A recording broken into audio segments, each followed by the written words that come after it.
Në Shqipëri nuk është aq e rëndësishëm modeli I sistemit të tatimit, por përmirësimi I klimës së biznesit.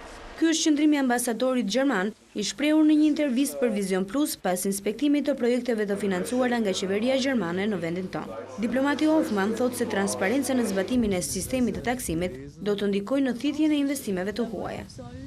Ich möchte nicht in dem Streit zwischen den Parteien welche Për investitorët e huaj do të ishte mjaft e rëndësishme që të ishte një sistem I besueshëm dhe transparent. Se si këtij sistemi do të jepet formë dhe përmbajtje, është tërësisht një çështje e politikës shqiptare. Rëndësishme është që kjo formë e sistemit dhe zbatimi të tij të tërheqë sa më shumë investitorë të huaj.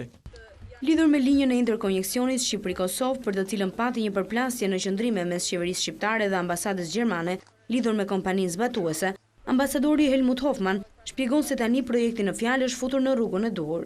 Tenderi në këtë linjë është hapur para 2 muajsh në Frankfurt dhe sipas drejtuesve të KFV-s që financojnë këtë projekt, emri I firmës fituese do të shpallet në muajin dhjetor.